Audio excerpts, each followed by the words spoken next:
Welcome, everybody. Welcome to the live stream. My name is Rob, and if you are new here, welcome aboard. If you are not, then welcome back. Can I get a thumbs up or a yes that I can hear you? Can you hear me? Let me know. I think everything is working. I believe I just got a thumbs up that you guys can hear me. Eric Noss says yes. Thank you, Eric. Thank you very much. Renee says yes. If you're new or if you're not new, whoever's watching, why don't you let me know in the chat where you're watching from. Introduce yourself. I always love to hear where everybody is tuning in from. For those who don't know, I'm in Canada, on the East Coast, Canada. It is 2 p.m. here. It's 1 p.m. Eastern time. I usually advertise that I go live at 1 p.m. Eastern because there's far more people that live in the Eastern time zone than live in the Atlantic time zone, which is where I am. There's 3 Atlantic provinces in Canada that use this time zone, and that's it.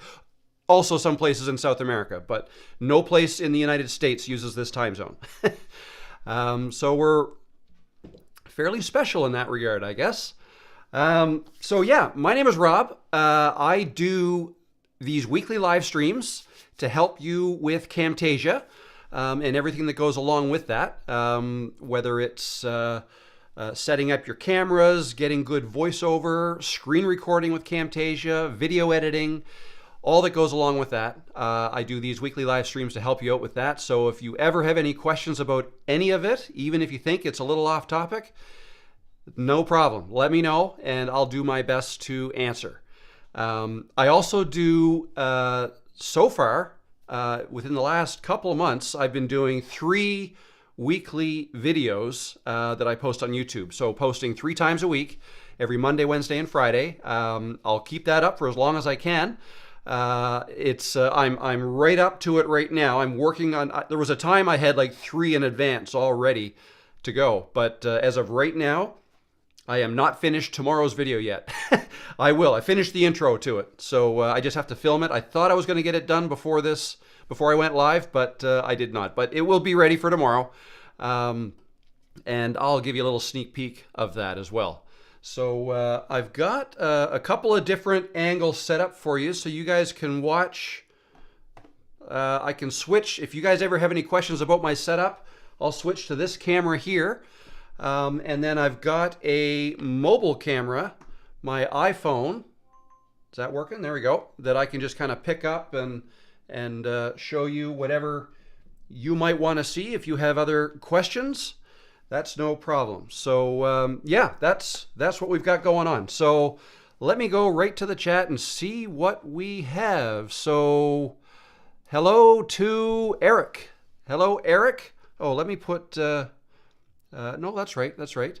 Thanks for joining, Eric. And Renee, thank you for joining. I recognize your name. Thanks for coming back. We have Diegoctor. I'm not sure how to pronounce that. Diegoctor said perfectly, so you can hear me. So awesome. Thank you very much. Scott Bailey. Hello, Scott. Welcome. Hello to Pam, a longtime viewer. Welcome. Good to see you again. Hello to Eric Noss from Houston, Texas. I was very close to Houston a couple months ago. I flew down with my wife and some friends. We flew into Dallas, watched the Cowboys football game, and then we drove 9 hours to New Orleans, going right by Houston, to see New Orleans play host my team, the Detroit Lions. So that was a fun few days. Those games were 3 days apart, so we had a great 3 or 4 days there. And it was much warmer in Texas than it was here in Nova Scotia in late November. So that was fun. Hello, Hugh Cameron from Australia. Welcome from down under. Almost the other side of the world from where I am. So I guess you're coming into your winter months. We're just gearing up for summer. Not quite there yet. It is kind of short season, but not quite. Greg Childers, hi Rob, trying to remain a regular from New Jersey. Hello, Greg, welcome back. Yes, you've been here several times. That's awesome. I'm glad. I'm hoping you're getting some help from these. I hope these help. Digoctor, please correct me if I'm saying that wrong. I don't mean to. But you're watching from Madrid, Spain. Very good. Very good.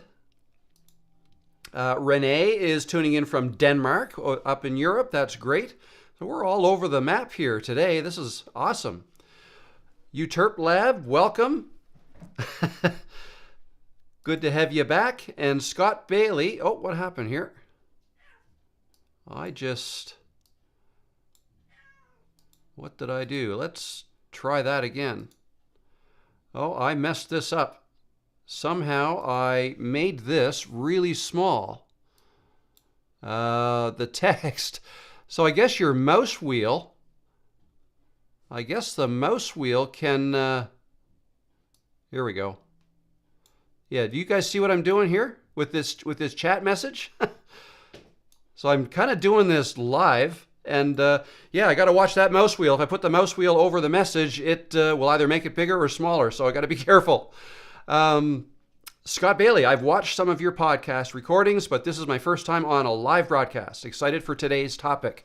Awesome, Scott. Thank you. I hope you enjoy so far and are getting some use out of my content, whether it's on the replay or live. And incidentally, if ever you guys see if you watch any of my videos, or even watch the live streams on the replay. So like when this live is finished in about 2 hours from now, or however long I stay on, then it gets converted from a live stream into a video on demand, like another YouTube video, which you can watch. Obviously, you can no longer chat live once it's a video and once I'm not live anymore. But at that point, you can enter comments in the regular comments section like any other video. So at any time, if you guys have any questions about anything I'm doing in Camtasia or anything else, you can drop a comment at the bottom of any of my videos or live streams, and I'll answer them either in a future full-on YouTube video or in a live stream like this. And if you ask questions live in the live stream, I'll answer. If I can, I'll answer live. So the other thing I wanted to mention, if you've been here before, you know this. I don't consider myself an expert in Camtasia. I feel like perhaps sometimes I think outside of the box, and so I can kind of take what I learn in Camtasia and apply it maybe in a slightly different way than was intended, to maybe get some cool different effects. So that's kind of my thing. But the way I do things and the way I kind of show you how I do things isn't necessarily the only way to do things. And it's also not necessarily the best way. There could very well be easier, better ways that I haven't thought of. So just letting you know that. I don't work for Camtasia. I've just used the product for many, many years. And I love it. So, thus this channel. Diego, just like the city. Okay, Diego, CTOR. We'll just call you Diego from now on. Great, awesome. Thank you for that. Scott Bailey's from Bothell near Seattle. Oh, very good. I've never been to Seattle. When I was in Dallas, though, it was the Seattle Seahawks visiting Dallas. So love to see a game up in Seattle at some point. The 13th man and all that sort of thing. If you know, you know. Diego says control plus wheel. Okay, is that what changes the size of this? Oh, yeah, you are right. Oh, just the wheel does it too. Very good. Balance Bello. Hello, sir. How are you? I'm from Pakistan and just start watching your videos. And those are really good. Oh, I don't know if that might be a little small. And helpful for me. And those are really good and helpful for me. But I want to learn from the beginning. Kindly guide me from where in your, and there's a part 2, playlist I start. Please guide me. Very good. Well, I will say if you, so I really only have one, well, there's one main playlist I have on my channel. And that playlist is basically just called Camtasia Tips and Tricks. And pretty much all of the videos I've been making lately, and the older ones that I made a couple years ago, I'm putting them in that playlist. So I don't really have a getting started with Camtasia playlist as of yet. But in fact, what I plan on doing very soon, probably after Camtasia 2024 is released, is I want to create a getting started with Camtasia. Either it's going to be a series of videos or one longer video, or maybe kind of the same video done different ways, like one for total beginners and one for intermediate or something like that. So I recognize that's a bit of a hole in the content catalog, if you will, that I have, but I do plan on addressing that. So bear with me. I don't really have, but what I will say at this, if you need help with where to start with the beginning, I highly suggest going to Camtasia's website, so techsmith.com, and they have some great tutorials to get you started with Camtasia there. And they have some more advanced tutorials as well, some videos. So I would start there. They have probably everything you need to get going. When I do them, I'm just going to put my spin on it and show you how I would do things. So it might be a little bit different than what they've shown, but mine would not be intended to replace theirs, but more to kind of be alongside theirs, so you can learn the same thing a couple different ways. So I would start there, and hopefully that helps you out. Okay, so great. So we have several people from all over the world. That's awesome. Let me go through. So I should bring back, let me put this up here. Shows today's topics. Bit of a table of contents, if you will. Let me see. Oh, Steve from the UK. Sorry I'm late. That's all right, Steve. That's okay this time. No, seriously, welcome back. Name I recognized from before. That's great to have you back. But you didn't miss much. We are still kind of in the introduction. I've just gone through the chat messages. So now let's kind of go through what I've got written down here under today's topics. So the latest videos, if I grab... So what I've got written down there are basically the videos I've come out with since the last time I went live. So last Tuesday I was live. Wednesday we came out with, or I posted and that is a typo, Cinematic LUTs. So that should be Cinematic LUTs. And that is short for, that video was about Cinematic LUTs. Basically how to make your videos more cinematic by adding LUTs, sound effects, and background music. So I kind of combined a couple different things to make that one. Last week, so last Monday, I released and uploaded a 1 hour long video. So that was the longest by far video that I've done. And it was 54 minutes. I was a little concerned that, oh no, this is awfully long. Like, who's going to want to watch an hour of this?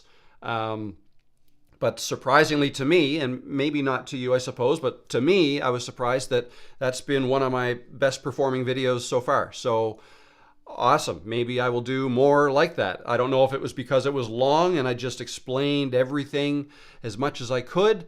But there was a lot to it. It was the hologram video. So I basically created a movie trailer, fictitious movie trailer, showing how to create a hologram, like your screen hovering and, you're pressing in the air. I kind of did it this way, pressing in the air and scrolling through. Anyway, it was kind of cool. And then I added a clone element at the end, which was kind of fun. I had made a cloning video probably 2 months ago now. How to clone yourself by using the background removal tool in Camtasia. That's also fun. So I put them together in this video. But by the time I finished the video, it was almost an hour, like I say. And in fact, it was over an hour and a half, I think, is what the recording time was when I made that. So I edited it and I was able to get it down to 55 minutes. But there were things that not that I forgot to do, but I didn't quite finish the trailer by the end of that video. I finished showing you how to do the cloning and the hologram, but I did not finish it. I didn't add the LUT or the sound effects or the background music. So Wednesday's video, which was right after I went live last week, was basically a part 2 to the Monday video. So, and that's the one where I showed you how I did that. So if you have any questions about that, let me know. But yeah, that was just like a part 2 to that. So last Mondays and Wednesdays were part 1 and part 2 of kind of the same thing. And then on Friday, cursor path editing, or the cursor path creator effect tool, I guess. I went through that in the video I released on Friday, and there were some things that I did not cover in that after I had posted the video and I watched it through myself, I was thinking, there was a couple other things I could have shown you in that video. So my plan is to kind of go through some of those here today. And then yesterday's video, that's shaking. I think I'm bouncing on my desk here. I've got my microphone and my camera attached to my desk. So if I'm hitting the desk, you'll notice that. So I got to watch that. Yeah, yesterday's video was all about the Camtasia recorder. Screen recorder, I call it, but really it's just called the Camtasia recorder because you can record your screen, your audio, the system audio, and video, all with the Camtasia recorder. So I kind of went through that in yesterday's video. And I was going to I've got a content calendar written here. I was going to go through a dedicated video on how to do multiple angles and then put them all together and switch back and forth. And I still may, but I kind of touched on that a little bit in that video. And what I plan on doing today as well is I'm going to bring up my Camtasia project of yesterday's video and show you how I switched back and forth and kind of the process I went through. So that might cover off that fairly well. But yeah, no, let me know if you want me to expand on that further, and I will. So yeah, that's, what did I do here? I got to stop moving my mouse wheel when I hover over that. So that is it for the latest videos. And I see here, Uterp Lab says, hi, here in northern Italy. We have a very rainy springtime. Every 2 days, rain, rain, rain. I would say it's probably similar here. We get a lot of rain here in maritime Canada, the maritime provinces. Probably right through till June, but it's not raining today. When I say a lot of rain, it's only every maybe 3rd or 4th day. But not a ton of sun. So here, I think the temperature today might be 18 degrees Celsius. I apologize for those watching in the U.S. who speak Fahrenheit. I don't know what that is, in the 60s, I guess, probably. It's funny. When I think air temperature, I think Celsius. So 25, 30 degrees Celsius is pretty hot. But when I think like water temperature, like the ocean, I think Fahrenheit. I don't know why. That's just I don't know. Maybe it's a maritime thing. I don't know. It's just me. Okay, so any questions so far? You guys are awful quiet in there today, but that's okay. I've got stuff to keep talking about and go through. What is now? Let me just take a drink here just to gather my thoughts. 1 second.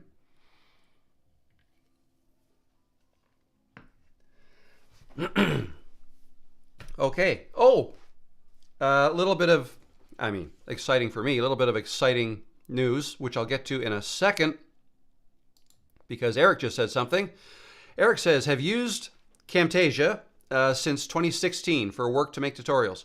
Want to start doing things in Instagram for a side gig and wondered if the premium royalty Camtasia package is worth it. Looking mostly for music. Okay, very good. It may well be. I can't really speak to whether or not that is worth it. It probably is worth it. You just kind of have to decide where you want to get your music from. I personally I actually have 2 subscriptions. I don't subscribe to the Camtasia assets right now. Not to say I won't in the future. It's just that what I've always used is external from that. There was a time that I used to use Storyblocks for quite a bit. It used to be called not Story Blocks, but Audio Blocks, and then they had a Video Blocks, right? So, and then they combined it, and it's called Story Blocks, where you can get your video footage and audio. But I don't use that anymore. I decided about a year ago to switch it up and to change and try something new. I signed up with both Epidemic Sound and Motion Array. Epidemic Sound is only music, and it's got a great search. You can search for all kinds of different types of music. And I also use Motion Array. I got that one mainly for the video footage, and I mean, they have, well, I could actually bring it up for you, but video, music, templates, all kinds of things like that. So you could get pretty much everything you need from Motion Array, which I do. So the music that I use in mine, so the music you hear before my live stream starts is the same music that I use in my intro and ending of my videos, the videos that I've done in the last 2-3 months. And that, I'm just looking at my Camtasia screen here, it says ES before it, so that I got from Epidemic Sound. Yeah, as long as you're happy with the way I think the way you search for music is important. Like if you want to be able to easily find what you're looking for. So if you want to search for a certain type of music, whether it's like upbeat or happy, or if it's sad or dark or whatever, or if you want to search for like faster beats, or you want to search for hip hop or classical or whatever it is, it's nice to be able to search for and find exactly what you're looking for. So most of these things have free trials. I would try them out and see which one you like the best. But no, I have not used Camtasia's assets myself. Only the free ones. I've used some free assets that you can get because it's now integrated right in Camtasia. They are starting to make it easier to get to the Camtasia assets from right within Camtasia without having to go to the TechSmith website first. And who knows, that integration may be even tighter once 2024 comes out, the next version of Camtasia, which I'll get to in a second. Yeah, so there you go. I hope that helps. Uterp Lab says we have an old issue with Camtasia. Oh, no, don't have to get that. Sorry, my phone's ringing. Sorry, we have an old issue with Camtasia. Every time you open a project, you always have to manually widen the timeline band. But is it possible that there is no system to memorize this width? It would be, well, I mean, it may be different whether you're using it on a PC or a Mac. First of all, because Camtasia has 2 slightly different versions, the PC version and the Mac version. They're getting closer and closer all the time, but there are still some differences. But having said that, I've used both. I use it on my Mac right now, and I have a copy on my PC as well for when I need to use that, which isn't that often. But there's a couple subtitle things that the PC version does better than the Mac version, and that's why I keep an old PC laptop handy for using it for that. But anyways, the timeline, as far as I know, there's no way to set what the scale of the timeline is when you open a project. But I've never really had a problem with that, because one of the first things I usually do if I open a project is I will hit that, I'll press the little magnifying glass, which stretches it out the full size. So if I just quickly show you here, this is a project. Actually, this is the intro for tomorrow's video that once I'm finished, I'll upload it. So yeah, if you open a project and you have this, just hit this. Can you see what I'm doing here? This little magnifying glass there, if you click that, it stretches, it basically fits to scale. or it scales to fit everything that's on your timeline on the timeline, so you can see everything. Okay, now this looks kind of odd because I created a whole bunch of space between, like this is my intro and over here is the outro, but let me drag this over here. So what I'm doing is I'm holding shift and I'm clicking to drag the playhead to make my timeline smaller, just to close this area up. So yeah, this is my intro, this is my outro, yeah, if I open the project and it's like this, I just click this and it'll stretch it all to fit. If I open the project and it's like this, right, and I can't see everything, same thing. You can just click on this magnifying glass, everything snaps and you can see everything. So I don't know if that helps you, but it certainly helps me. That's what I typically do to start with, and then I'll zoom in on whatever area I want to work on. So I don't know, maybe you already knew how to do that, and if so, then I'm afraid I'm not really able to offer any more advice. I don't know, I don't believe there is a way to set the scale of the timeline. Okay, so there we go. Eric Nas says, have used Epidemic, we'll check out Motion Array. Very good, yep. Motionarray.com is what it is. We have DLR. Hello, DLR. Also watching from Tarragona, Spain. So we have 2 people from Spain in here. Very good. That's awesome. And then we have Rob Sandstrom Designs. Can you demonstrate where you get your Mac keyboard graphics that you use in your videos? Yes. Okay. Mac keyboard graphics. So you're probably referring to the keyboard shortcut video that I made, because I put the keystrokes in a graphic in that video because there was a lot of them. Oh, and Rob is watching from Temecula, California. I assume that's California, not Canada. I don't recognize the name Temecula, California. Very good. Sunny California. I love California.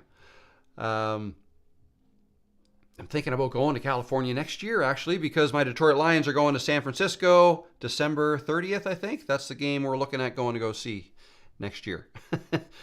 And near San Diego.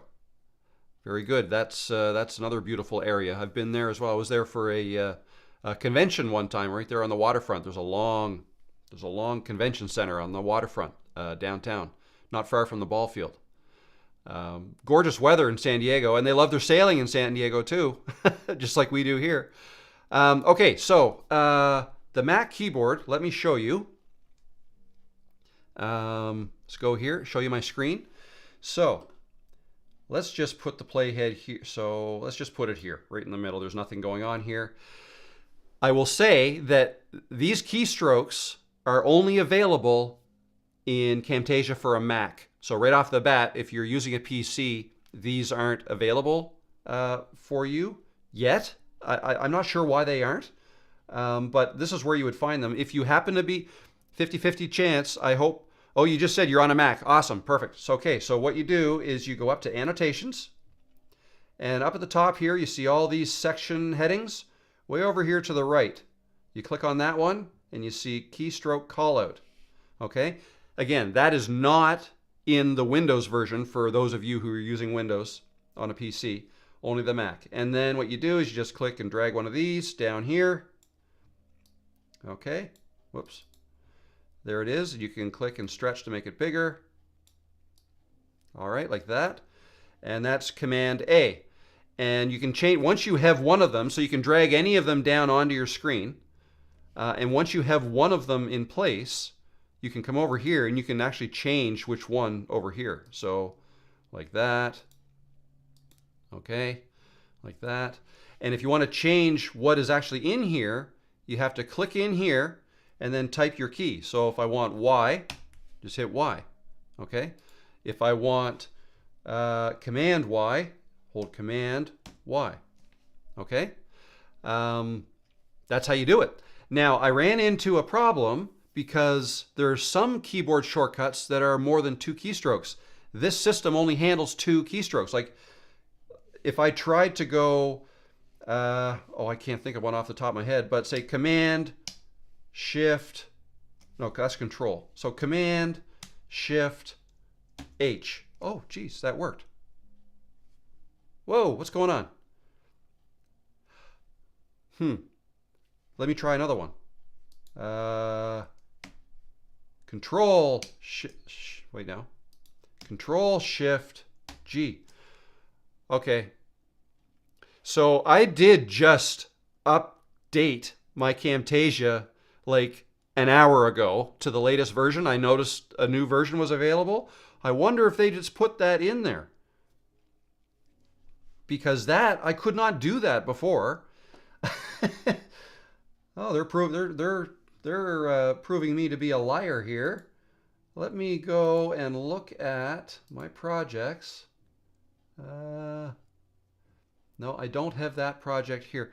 So what I was gonna say, when you could only bring up 2, okay, can you do 4? I don't even know if there are 4. If there are any shortcuts that require you to hit 4 keys, but look at that, you can. Okay, so, okay. There's probably no point in me even showing you this, but I'll show you what I had to do. I went, so Command G, say, and if I wanted to add a third one, what I'd have to do is copy and paste that, so I have 2 copies, and I'll put one over here, Control Shift G, and I'd have to line it up, right? And I would delete what I didn't need, like, oh, actually you could do that like that with the, right, with the crop. So that's what, I had to do that sort of thing to get 3 characters, but I'm not sure why. That's awesome though.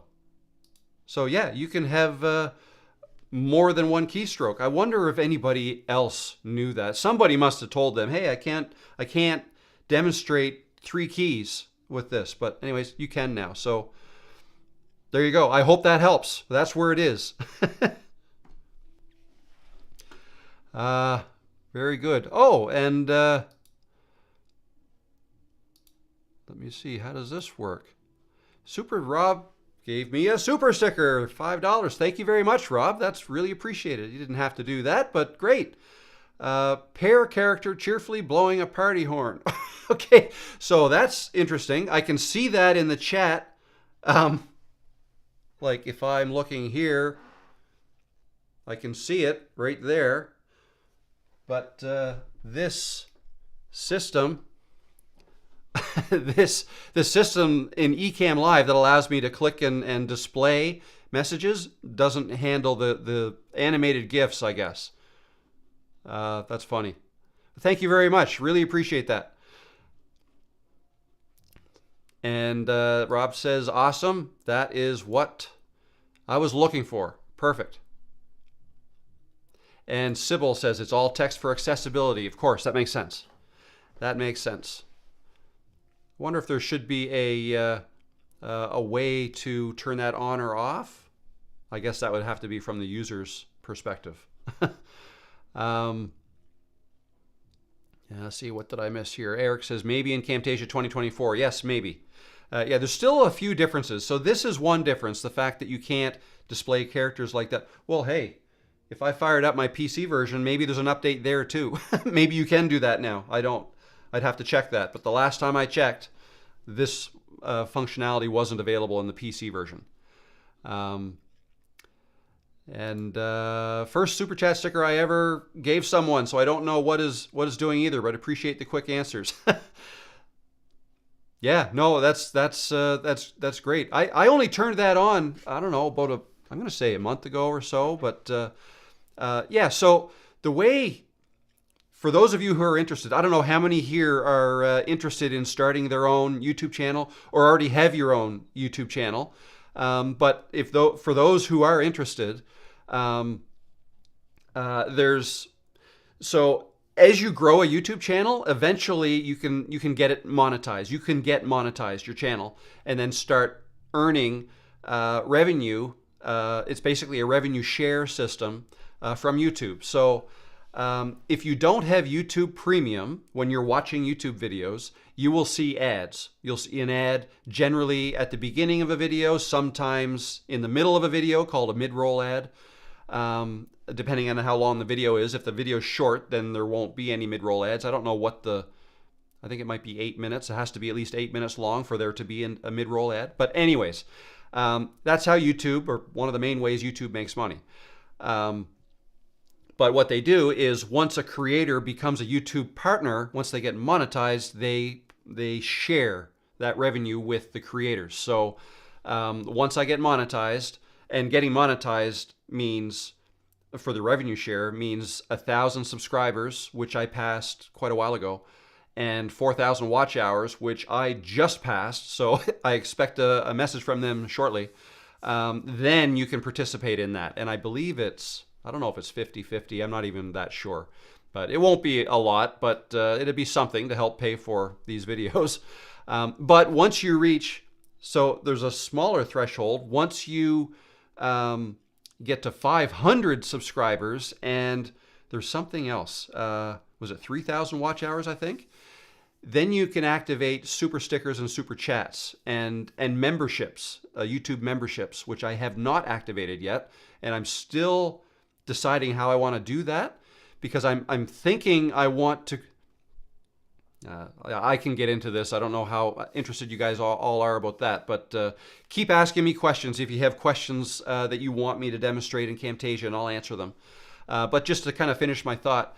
So I'm able to get super chats and super stickers, and soon I'll participate in the revenue share for the ads, probably in the next week or two. So memberships, I am putting a lot of thought into. I was thinking, like, so for those, there was somebody earlier who asked about where do you start for beginner Camtasia users, and I don't really have that many beginner videos. I have a few, but there's no orderly way to go through my videos to take you from complete newbie up to an expert. And I thought about eventually making a course that I could sell as part of my business. But what I'm starting to think might make more sense is some sort of a membership idea. So instead of selling expensive courses that might take me months to create, and if I'm pumping out 3 weekly videos, like 3 videos every week for YouTube, there's not a lot of time left to make course videos. But I'm starting to think that maybe a membership that, I don't know, like I could make all of my so all the videos that I make right now, I make in Camtasia. You let me know, would there be some value in me sharing all of my project files for all the videos that I make? So once I release a video, maybe my members will get free access to download the zip file of my Camtasia projects, and you can upload that and kind of dissect how I made the video. So something like that.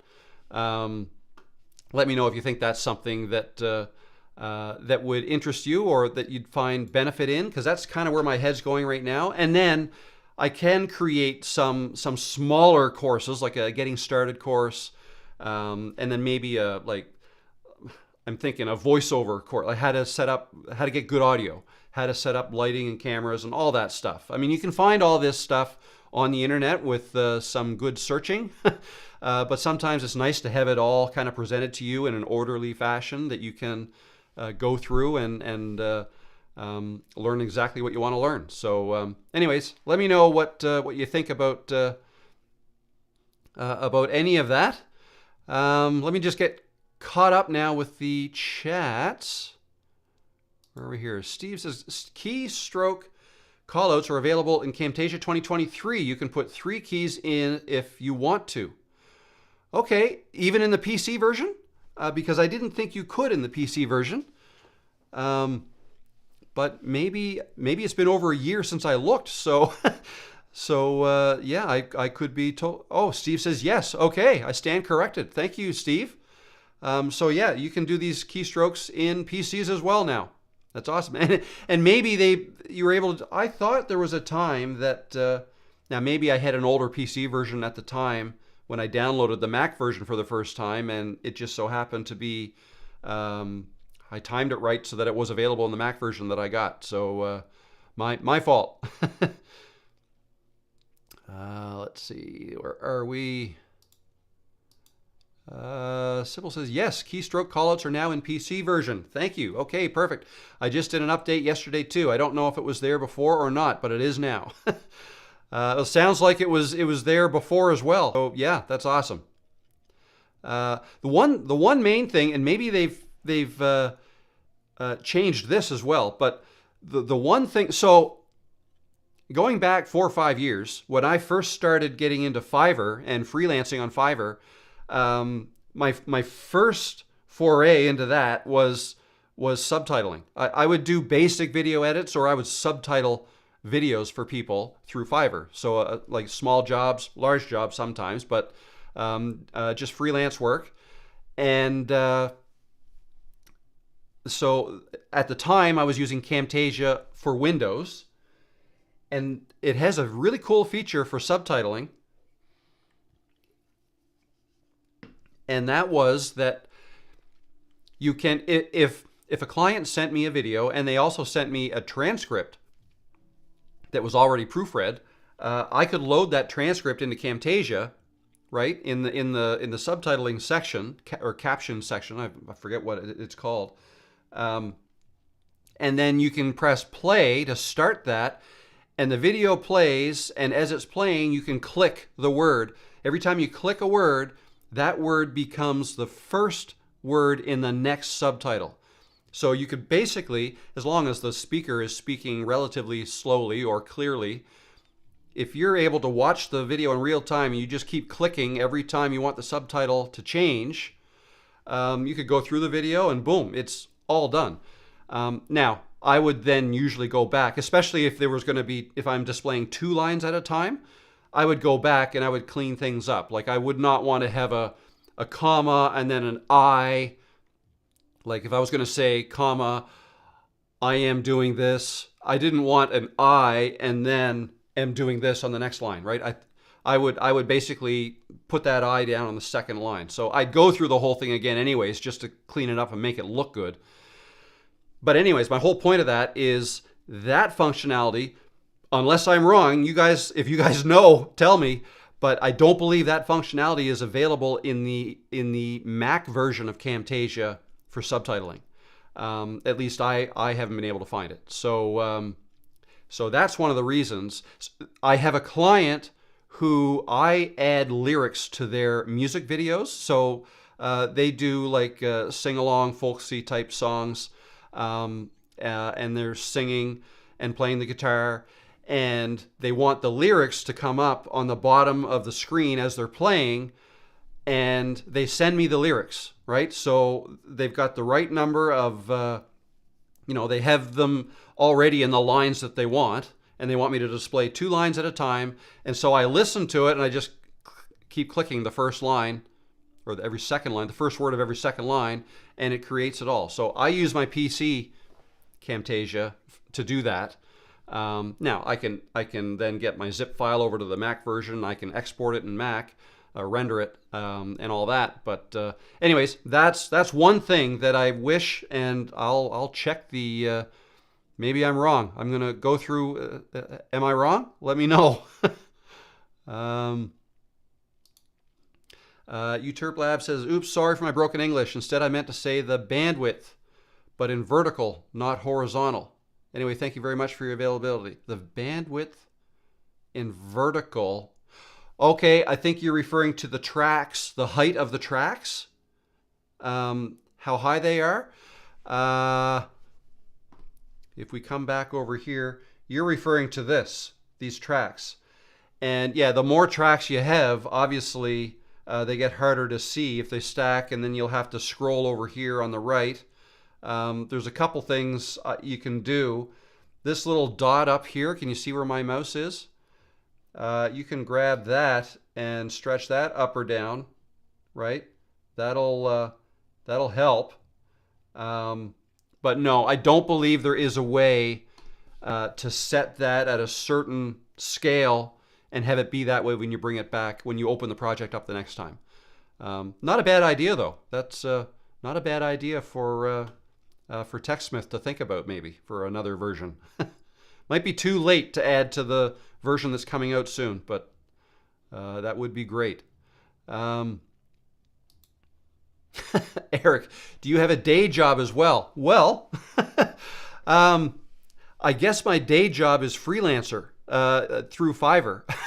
I'm kind of, it's interesting. I'm kind of between, so I've been a freelancer, full-time freelancer for about 5 years.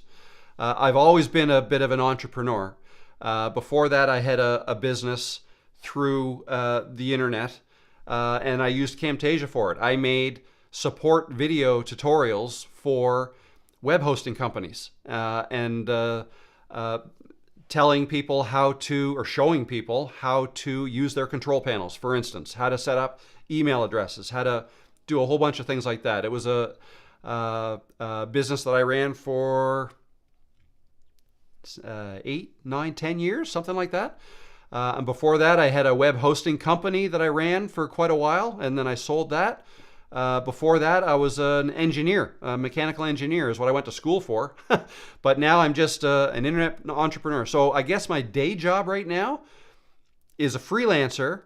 But I'm doing this YouTube thing. I eventually would like this YouTube. I want to morph over from making videos for clients. That's what I do now through Fiverr, and kind of change that into teaching people how to do what I do. And that's what the point of this YouTube channel is. So eventually, and it might take, years, I would like to basically grow this YouTube channel into a resource for people to learn how to edit videos. Will I always stay with Camtasia? Right now, that's what I'm doing.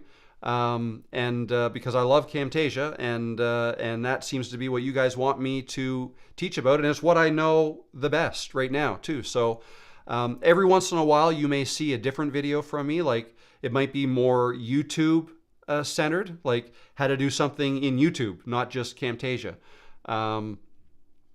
For instance, the video I'm coming out with tomorrow, yes, it's Camtasia, but it also isn't. What I'm showing is can be done with any video editor, really. It's just a really cool thing to do. How to draw on your videos. Okay, that's what the video is going to be like tomorrow, or going to be on tomorrow.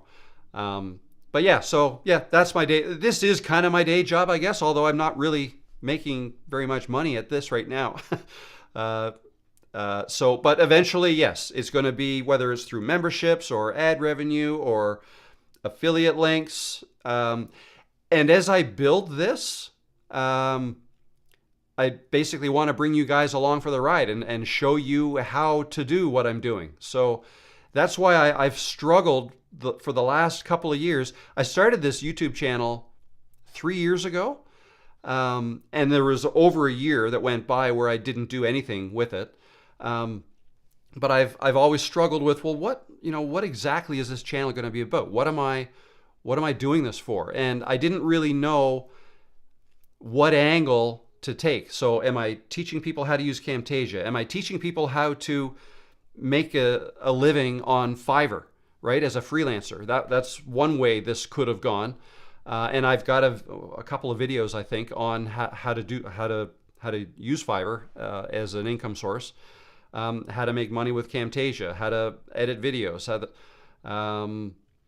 so there's all kinds of different ways, how to grow a business on YouTube. It may be what this kind of morphs into, or I may have more than one channel within this channel, if that makes sense. So time will tell where I end up going with this channel, but for now we're focused on Camtasia, and that seems to be what you guys want to hear, and there's still a lot to talk about. So I'm really excited for the next version to come out in a couple of weeks. And that's going to open up a whole bunch of new ideas for me to create new videos on all of the... I'm talking as if I know what's coming. I don't know. I will soon, but I don't know yet what's going to be in the latest version. But yeah, so that's my day job, if that makes sense. A quick tip of how to write subtitles for a video, please. Okay, yes. So, I mean, there's so many different ways to do that. I don't currently use the subtitling system in Camtasia for Mac because I just found it so different from the PC version. So I can't really demonstrate with you how to do it in the Mac right now, but I am going to make a note of that because it's something that I'm going to have to put a little more thought into, the best way to go about that. I can certainly show you how to do captions. Captions is something different completely. Sometimes those two words are used interchangeably, subtitles and captions. Generally speaking, subtitles are exactly what people are saying in a video, and the text of what they're saying appears down on the bottom, okay? And there's not usually very much design put into those. It's usually a very basic font like Arial maybe, and is usually white, perhaps on a semi-transparent background. And it's just designed so that people who may be watching the video without audio can still understand what's being said. I mean, that's if you've got the subtitles burnt in. You can burn them in, or you can also export them as an SRT file, a subtitle RIP file. I believe that's what it stands for. If you export it as an SRT file, you can upload the subtitles to YouTube, if that's where you're going to put your video, separate from your video. So you upload two files, the YouTube video and the SRT file, and then the viewer who's watching your video on YouTube has the ability with the CC button to turn subtitles on or off, okay?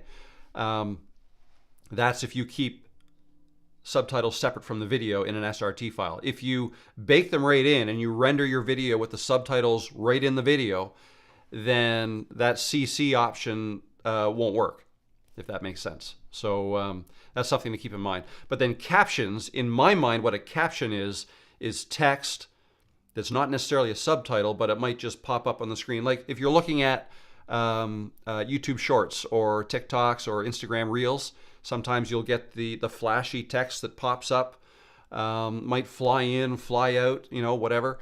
I consider that all to be captions. And you can certainly make captions with Camtasia. It takes longer than with subtitling, because with subtitling, like a subtitle file will have all of the text for all of your video in one file. It would be nice to be able to, if you could from text that you get from an SRT file, because you can import SRT files into Camtasia that are already prepared outside of Camtasia. But once you get it in the Camtasia, the subtitling system doesn't allow you to add very much design to them, if you will. It's just, you can change the font. You can't even in Camtasia really change where the subtitles go. They're going to be at the bottom. I have made a video on how to move them up or move them anywhere in your video, but it's kind of a cumbersome process, and it's a video I made at least 2 years ago. And I think it's still the same way you have to do it if you want to move subtitles around on your video. So you can check that out if you want. Let's see, where was I? I feel like I kind of went down a couple different tangents there. But hopefully that helps. But yeah, no, let me make a note of, so subtitles, how to, and I'll write even down Mac / PC, because they are different. So they have to be, you know, I have to approach them differently because it's two different ways to do it. They look very different depending whether you're using on a Mac or a PC. Okay, Greg says, Rob, I added the Elgato Stream Deck XL to my video desk. Does it have an application use in Camtasia, or is it just for OBS? So, okay, for those who don't know, let me hit this button. What Greg is referring to is this right here. That's a Stream Deck. I bring my camera up a little closer. Stream Deck, and that is the Stream Deck XL. There are, what is it, 4x9 keys. 6, 7, oh, 1, 2, 3, 4, 5, 6, 8, 8 by 4, 32 keys. There are different versions. So you can get this version, you can get a smaller version that has 15 keys, and you can get a mini version that has 6, and they even have a newer one that has dial knobs on it. So that's what the Stream Deck is. And what Greg is referring to when he says OBS, that's live streaming software. I'm using the Stream Deck. I have used it with OBS. I am currently using it with Ecamm Live. That's the stream software I'm using right now. And what you can do is you can press these buttons to switch between different views, right? Don't want that one. That was my intro. So you use that to switch between views with OBS or with Ecamm. You can also set it up to work with StreamYard as well, even though that's a browser-based streaming platform. But application use for Camtasia, not direct. Well, I'm just thinking about this. Yes, you probably could. So you can use the Stream Deck as an application launcher. Okay, so when I first got this a couple years ago, I actually had buttons on it to launch other programs. If I wanted to launch, so you can have a Camtasia button there. You press that, Camtasia opens up. Okay, so it's just a quick launch. I mean, it's not really that hard typically to launch a program from a Mac or a PC. Anyways, you know, you have your toolbars or whatever, but you can. That's another way you can do it. I currently have mine set up. One of the buttons here is for this overlay. See that overlay that I can make it appear or disappear? Again, though, that's through Ecamm. But you can launch applications. I'm pretty sure you can assign hotkeys as well. So if you want to set up some shortcut keys for things that you do often in Camtasia, there's probably a way you can set up a hotkey on your Stream Deck instead of using your keyboard. I don't know though. Let me leave that with me, if you will, and I'm going to look into that, because if you can do that, that's actually I should make a video about it, shouldn't I? If it's possible. Camtasia Stream Deck ? All right. I got some homework to do. I'll let you know. But I do know you can launch programs with it. So that much I know. You can also set it up to turn lights on and off. Okay? Not just Elgato's lights. You can actually get, you can use a system like smart lights. So there's more than just live streaming software that can integrate with this. I believe Philips Hue will integrate with Stream Deck. There's also, like the lights I have behind me here, I haven't done it yet, but I could set up a button so that those lights will turn on and off when I press a button here. So that's kind of cool. But yeah, you would typically use smart plugs. If a company like Philips Hue or GoV is another one. That's the maker of the lights that I have in that wall. They have integrations with Stream Deck. If something doesn't have an integration with Stream Deck, then you can get those smart plugs and use a site like IFTTT. I think that's what it is. If this, then that. Or like Zapier is another website I believe you can use probably to integrate Stream Deck with just about anything. But within Camtasia and hotkeys, I'll get back to you with that. But don't have the answer right now.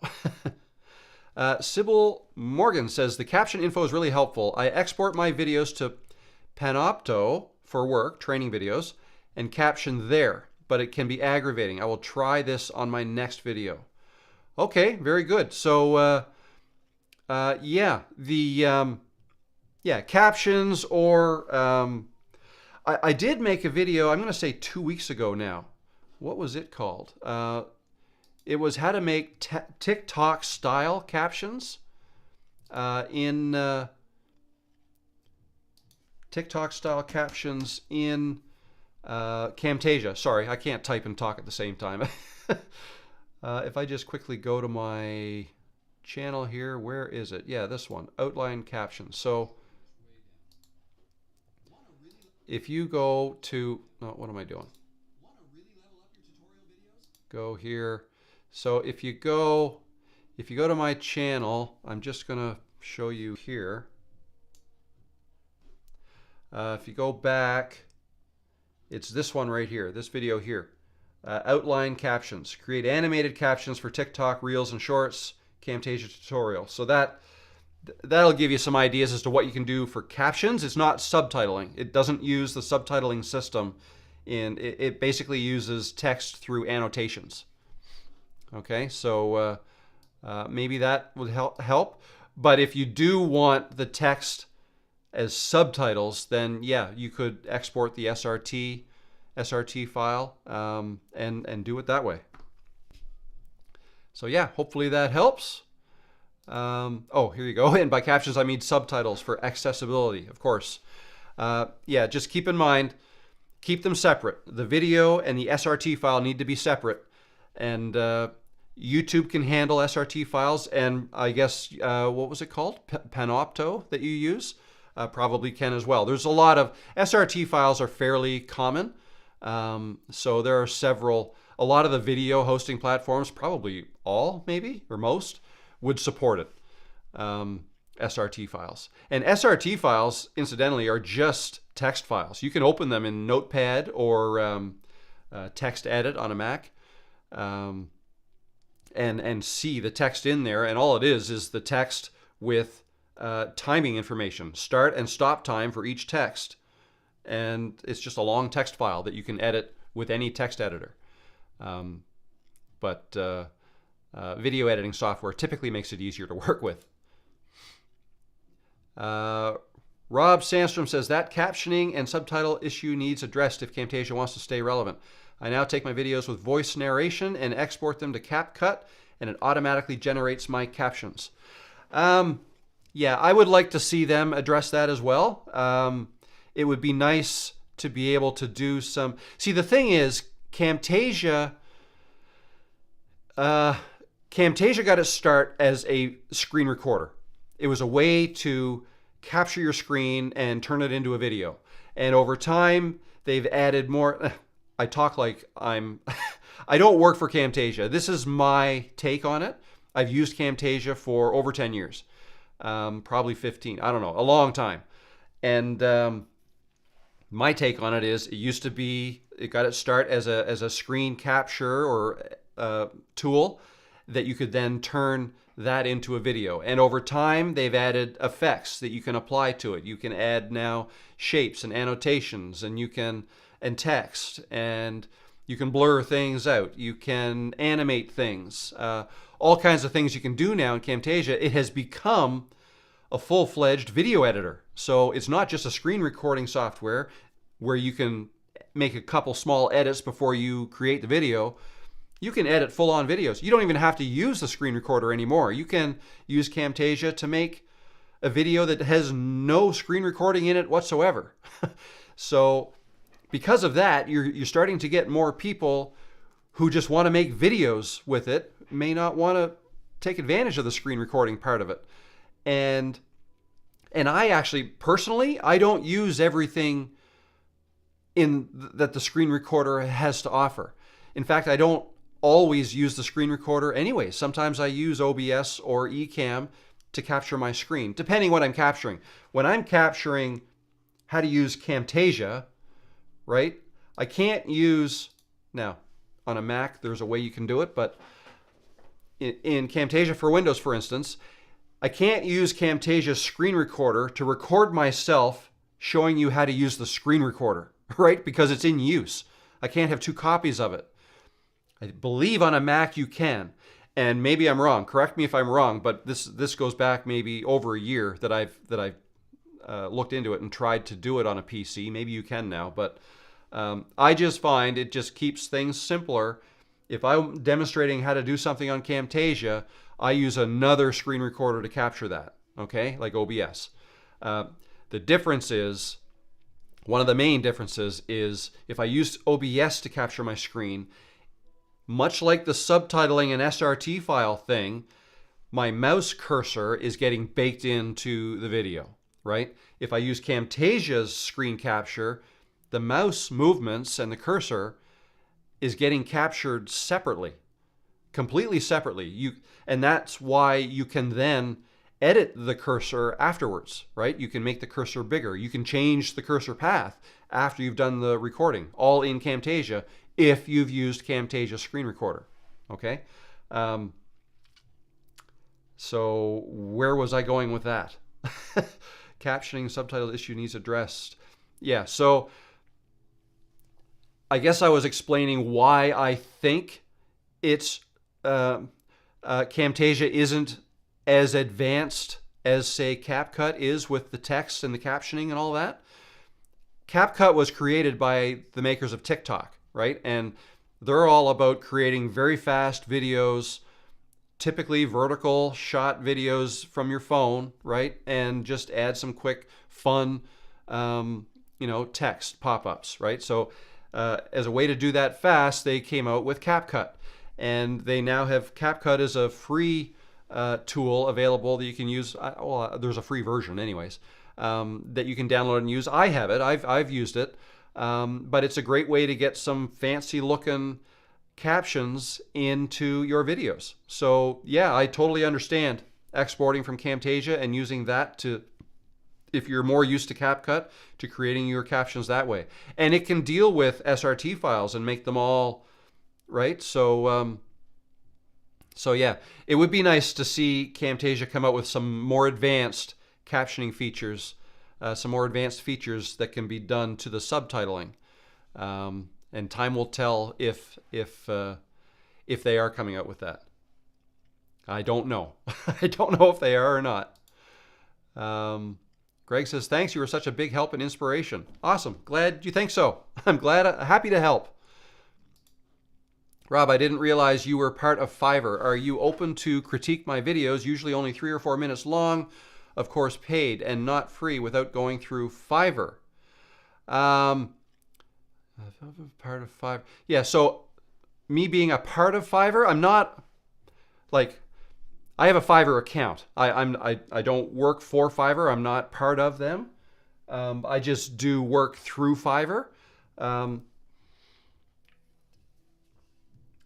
I don't currently have anything set up outside of Fiverr where I can do that, but I'm sure there's something I can do if you want to. Yeah, there's actually no way you can contact me outside of this right now because my website is currently down. I don't know if anybody have noticed that, but it's the reason it's down is because I'm in the middle of switching providers. I'm setting everything up over on Kajabi, the website, and the email works, but the website's not set up yet. So I've moved from another provider, and there was really nothing on the website other than you could download a book that I wrote on Fiverr at the time, but it's not currently on my website to show you, so I can't. But if you're still there listening, you can send me an email at workwith, what is it? Yeah, workwith, one word, workwith at robthemaritimer.com. And I think that's probably on my YouTube about page anyways. If you go to the about section of my YouTube channel, you can find that, and you can shoot me a message that way, and I'll see if I can help you out. Okay, so yeah, I think we got through all of that. Where are we? It's 3:10, so no, we're good for time. What's next? Where am I? Let's bring my sheet back here. So next is, so that's all the latest videos. Coming tomorrow, how to draw on your videos. So I want to show you something. I'm going to switch this over to my monitor that I will share with you. Okay. And this is not the one. This is just, oh, it is. Okay, let me delete these because this is actually my project file where I'm making the video for tomorrow. I'll delete that. The ending is the same ending I've had for all of my videos. And in fact, usually I redo the ending. You may know, if you've watched yesterday's video, let me know if you could tell. I mean, most people don't make it to the very end and actually watch the ending because the ending's all kind of the same. I'm just advertising the live stream here. For those with a keen eye, you may have noticed that the outro or the ending of yesterday's video, I was wearing a different t-shirt than the beginning. And that is because I didn't redo the outro. Usually I do. Yesterday I didn't. And so maybe I won't this time either. Time is starting to get short. So, but let me play this for you. This is the intro for tomorrow's video, and that's all I have ready for you, but it'll show you what I'm about to show you. Okay, just watch this. In this video, first of all, can you hear that? Show you. Can somebody tell me if you could hear that?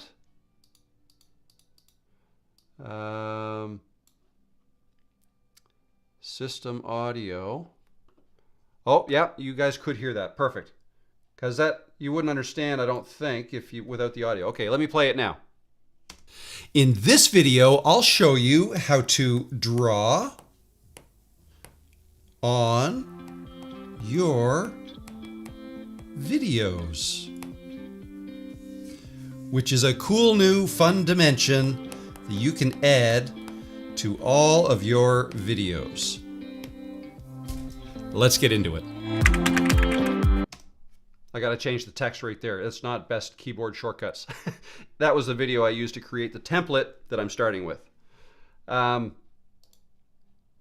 yeah, there you go. That's what tomorrow's video is going to be about. How to do that. Cool? Interested? I don't know. I saw it and I thought, wow, I think people might want to know how to do that. That's kind of cool. Now, there's two ways. There's two different use cases that I can think of. Actually, several use cases. And actually, there you can see what I did here. I actually added a bit of a blur here, and I added a shape. That shape there is like if I hide that, that is just an overlay. Just I covered the screen with black, and then I made it semi-transparent. 50% opacity. And that's just a little trick. If you add a shape and also add blur, that just draws a little more attention to what you're writing on the screen. Okay? So that's why I did that.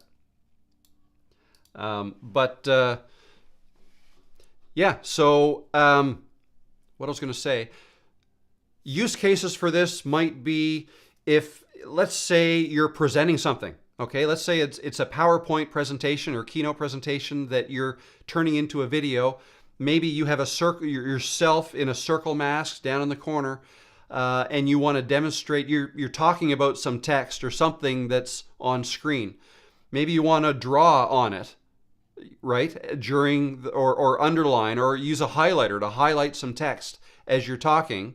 You can use this technique to do that. Now, there's a couple of different ways to do this. So there's live and there's after the fact. Okay, this video is going to show you how to do it after the fact. So high level, what I did was I used an iPad, an old iPad actually. This is quite old. This is a what is it? iPad Air 2, I think. So I think I bought it, and it wasn't the new version when I bought it. Back in like 2019, I think. So it's probably like a 2017 version. So pretty old. Has only 16 gigabytes of memory in it. So not very much. And the pen I used, I don't know if you can see that. I have to cover my face. So that is a generic, I think it might have been like $15 stylus. But the problem with the way I did it was, I've seen one comment here, and it's kind of along the same thoughts that I had, and that's Square Egg said, my handwriting is rubbish though. Well, I don't know if you could tell, if you look at my screen there, so is mine. And one of the reasons mine is, well, one reason is that I type all the time. I don't write anymore these days. So my handwriting has gone out the window. But also, I'm left-handed. Okay, and because I'm left-handed, I don't know how much you guys know or even think about it, but if I'm writing, how do I show you this? What if I do that? When I'm writing, right, I write like this. Okay, so I typically drag my hand across what I'm writing. So if I just, this is upside down. So like this. My hand would like if I was writing with ink, my hand would typically smudge. Okay, it's a common left-hander's problem, and like a right-handed person would write like this with their hand below what they're writing, and you're writing away from what you're writing, so you can read what you're writing. Okay, a left-handed person can't write like that. If you wrote like that with your hand down, your hand is hiding what you're writing, so you can't see what you're writing. Because of that, you typically go up here and you're writing down back towards you. You can see what you're writing that way. But the problem is, so that's one thing. That's one thing that left-handed people have to deal with. I know, problems. but also, because this is an old iPad and an old stylus, there is no palm rejection available to me, okay? Because of that, when I wrote what I wrote on my screen, my hand was hovering in the air, and I just wrote on it as if I was writing on a blackboard on a wall, okay? Or a piece of paper or a whiteboard, whatever, on a wall. My hand was not on the board writing, okay? Does that make sense? So because my hand was kind of up in the air when I wrote, I'm going to get awful looking writing. But if you had one of the newer iPads and an Apple Pencil, and probably some, I think you can get some knockoff Apple Pencils, the ones that you charge, okay? The ones that have a battery in them and are powered, they typically will have palm rejection. You can turn that off or turn it on, enable it in your app, and then, because like if I put my hand on this and tried to write, nothing happens, right? I have to do it like this. I don't know. Does that make sense? So anyways, that's my problem, and that's why I'll switch back over here. Oh, where am I going? Back to here. Yeah, so that's something to think about. If you have a relatively new, and not that new, I mean, if your iPad is within the last 4 or 5 years, it's probably new enough. If it works with an Apple Pencil, the powered kind, then it would have palm rejection, and this process would work a whole lot better. Okay, so kind of keep that in mind if it's something you want to do. Let's see what Eric says. That looks cool. I thought so too. I thought that's cool, and I'm trying to think of what else I could use this for. I mean, just drawing on videos is one way. You could do, one of those large. You can make like a large whiteboard that you can kind of move around the screen as you're presenting something, right? That's something you could do as well. So yeah, what I was saying, 2 different ways to do it. This video shows you how to do it after the fact. So I recorded myself writing on the iPad, okay? So I turned the screen recorder on the iPad, in the iPad, okay? I recorded myself doing that. I then brought that into Camtasia, and if you guys can see this here. Before I get too far into this, let me just address the last. Balance Ballo's so mean. She was so mean to herself, saying her handwriting is rubbish. You're not the only one. I haven't seen your handwriting, but it can't be any worse than mine. I'm not left-handed, so no excuses. I just type more than I write. Same with me. I don't write very much anymore. And then Greg says, Rob, did I miss something? How did you interface the iPad into Camtasia to record the drawing? I'm getting into that. You didn't miss anything. So I basically just showed, I just played this intro. Actually, I'll just get that off the screen. I played the intro to tomorrow's video. Tomorrow's video is going to show you exactly how I do this, how to draw in Camtasia. But this is the sneak peek time. I'm going to kind of tell you what I did and how I did it and what's coming next. So a little bit of trickery.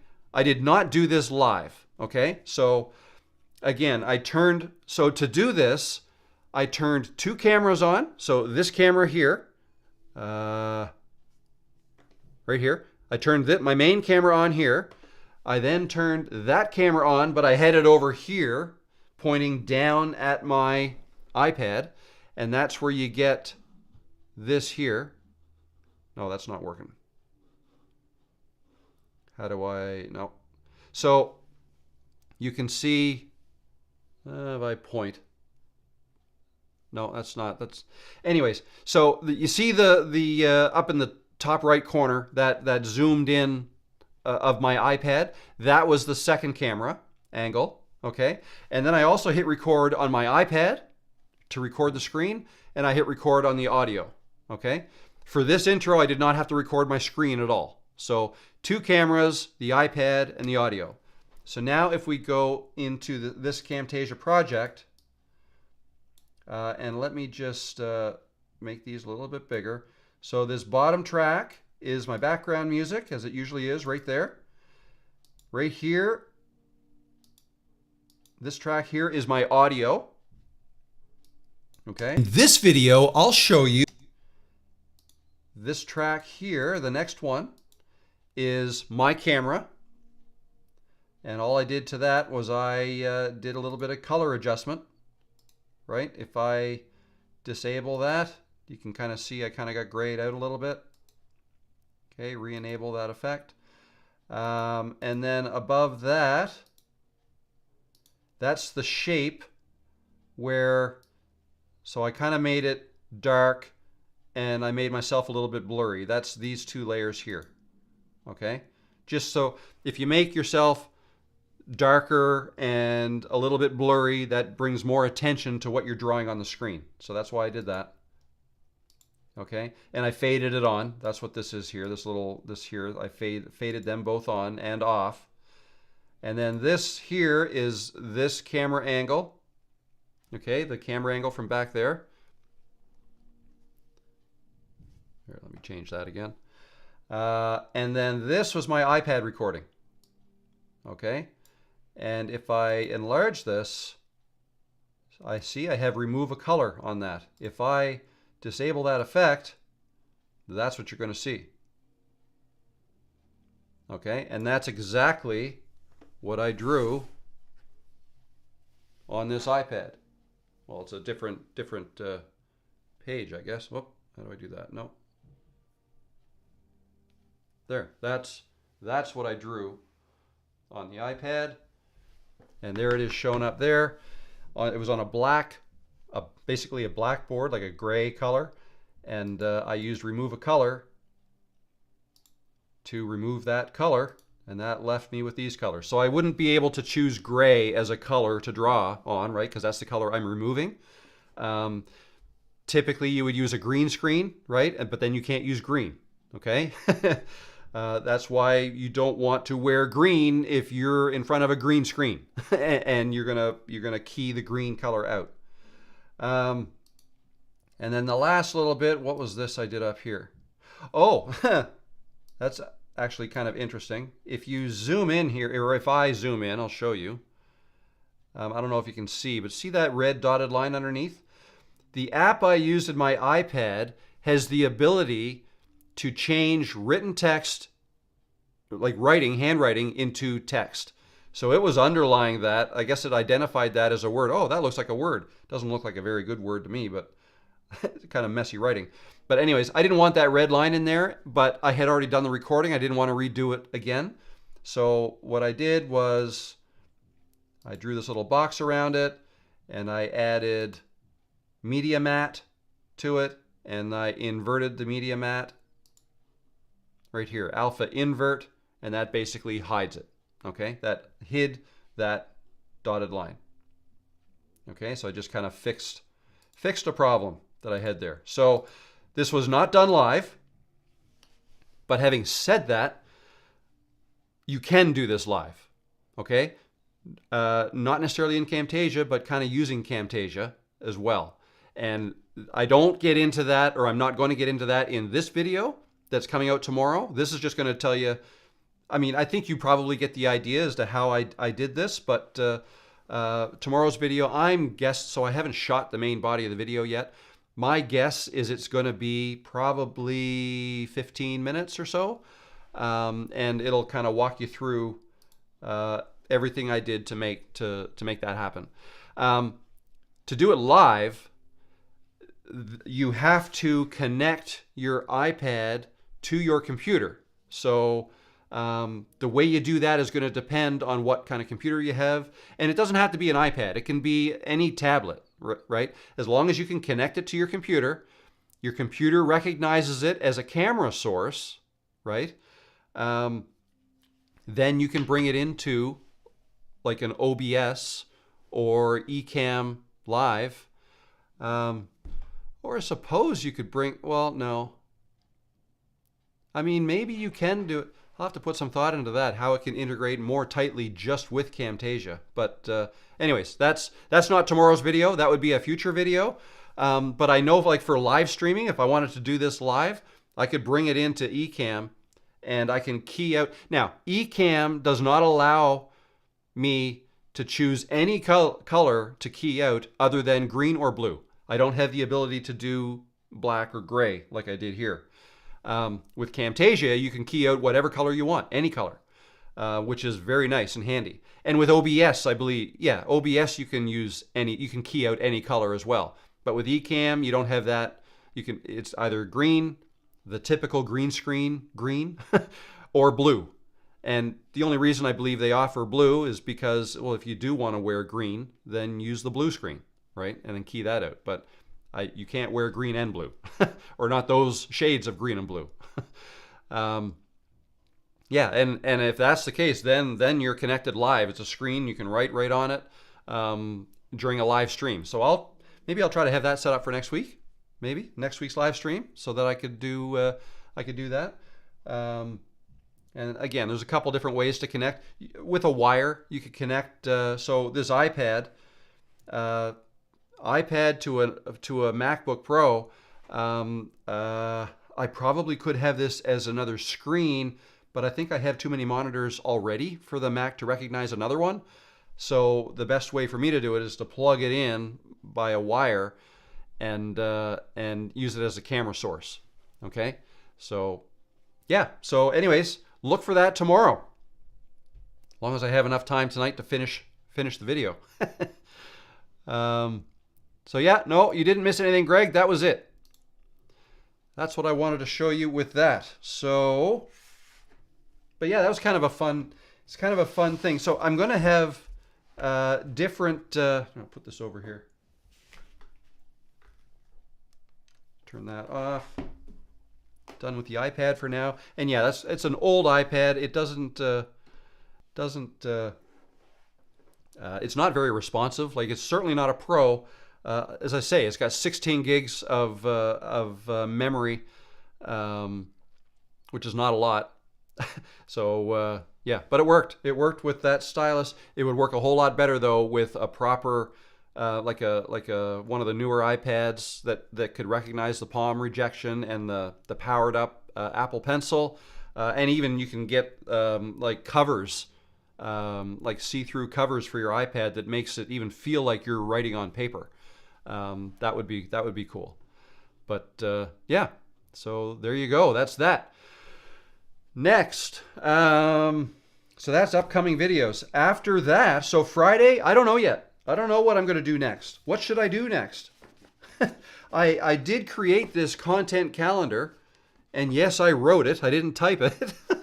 But I did this a couple weeks ago once I knew when. Well, let me tell you about Camtasia first. So, and I've mentioned this before, but Camtasia 2024 is coming out June 4th. That's 2 weeks from today. That is their official release date. And I'm going to go, so the live stream that I do on that day is going to be all about brand new Camtasia 2024. Again, I don't know what's going to be in it yet, but I will beforehand, because this Thursday, I've been invited to like a pre-release sneak peek event. I think it's like a Zoom call or something like that, where I'm going to be shown the new thing, and then I'm going to get a copy, a beta version of the new 2024 that I can kind of play with, that I'm not going to be allowed to talk about. So next week live stream, I'm going to do my best. I can't talk about the new stuff, but I'll have enough time to play around with it so that when I go live 2 weeks from today, I'll be able to talk about it and I'll know what I'm talking about. Okay, so that's what's going on. I'm really excited and really appreciative of them, TechSmith, inviting me to that. That's awesome. Perhaps they like my videos. That would be great. Yeah, so once I know what that's all about, I'll put together like a table of contents for the day. It won't look like this one does. This is my generic one, but I'm going to actually list out everything we'll go over. I expect that live stream to be longer than normal. And let me know your thoughts, but I could go live earlier that day if you want. This time I think makes the most sense because we have people on the west coast of North America, in California, say, and when I go live here at 2 o'clock, that's 10 a.m. there. If I went live much earlier, it would be early, and it might start getting too late in Europe or even Australia. I wasn't even thinking Australia. You're probably 12 hours from me. You're probably in the middle of the night. But let me know if you think I should be going live at a different time. So far, this has kind of made the most sense. But I'm willing to change things up if it helps more people. Say, okay. Balanced Ballo says, and Pakistan also. That's right. So it's probably quite late for you in Pakistan. What time is it there? It's got to be 11 o'clock at night, midnight maybe. Maybe it's tomorrow already. It's definitely tomorrow in Australia. I know that. You should be going to bed, or you're up really early, one or the other. Yeah. So there you go. That's Camtasia 2024, 2 weeks from today. And I'll go live and we'll talk all about it. And hopefully I can answer all your questions. And if you have questions that I don't know the answers to, as always, I'll write them down and I'll come back to you with those answers. So I've got some things written down for today, but let me just address this here. Square Egg says June 4th is in the calendar. Stick to the same time, in my opinion, gives me time to finish work. Sounds good. That's one vote, and the only vote so far for keeping the same time. Balanced Ballo, it's 11. Yes, in Pakistan, it's 11 p.m. And it's, Alexa says it's 11:33 in Pakistan. Maybe they have more than one time zone. There's 6. There's 6 time zones in Canada. We're a long country. Way out west in Vancouver, it's 4 hours earlier. So it's like 11:30. Well, it's the same as California in Vancouver. 11:30 in the morning. And there's one more time zone to the east of us. So I'm in Maritime Canada, in Nova Scotia.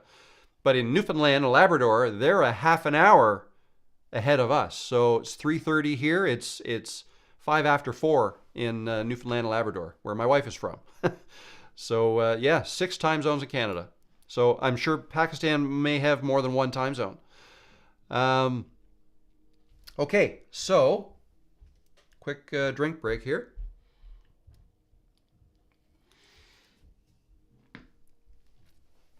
All right, so today I've been live for an hour and 35 minutes, and I've got 3 things written down for today to go over today: cursor options, screen resizing, and create a thumbnail. So all I was thinking is, if there's any of those things you want to see more than the other, let me know, and I can perhaps skip one. But if you want to hear about all of them, that's fine. So actually, yeah, it's not going to take much time. So let's quickly go over the screen options. And for that, I'm going to switch my screen so you can see my screen. And the screen options, is that what I wrote down? Screen options? Cursor options, of course. All right, let me open up my cursor path creator. Sample project, sample cursor path. Here we go. Okay, so let me share this now. So the cursor path creator video is the one I did on Friday.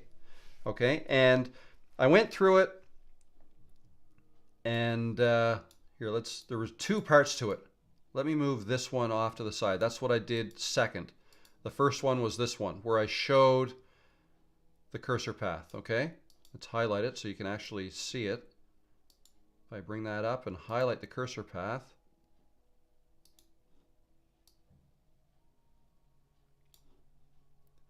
and click on edit cursor path, there you go. Now you can see it. Okay, so there were a few things that I didn't go over, that after the video was finished, I thought, oh geez, I should have, like, we were talking about cursors, there were more things I should have shown. So the first thing is over here on the right hand side in the properties, I did show you how to change the cursor. Okay, and I changed to this kind of this neon cursor. And there's all kinds of different cursors you can choose. Right, that neon one I found here in the neon group, and it was this one here. You can see which one's being used, right? And you can choose whichever one you want. But what I did not display, that'd be kind of funny to use just a leaf like that. But what I did not explain that you can do, and I don't have one to show you, but if you use this button here, okay, you can upload a custom cursor. Okay, so you might find that useful if you want to say, if you want to have a pointer with your, like, maybe somebody's name, maybe somebody's picture and a name, right? Almost like an avatar. If you want that moving around, or let's say you're making a video for a company and you want to use that company's logo as the cursor. Maybe there's a pointy part of the logo that you want pointing at it, and use that as a cursor. You can upload an image like that. Let's just see if I have, if I go to my projects, where would I go here? My project assets, OBS icons, must be something small in here. Let's see.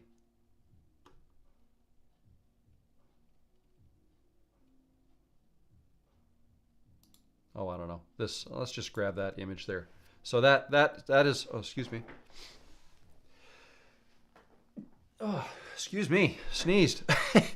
Okay, so this is just an icon I created for my Stream Deck, actually, to turn my microphone on or off. So I just grabbed that image, and that's all I had to do.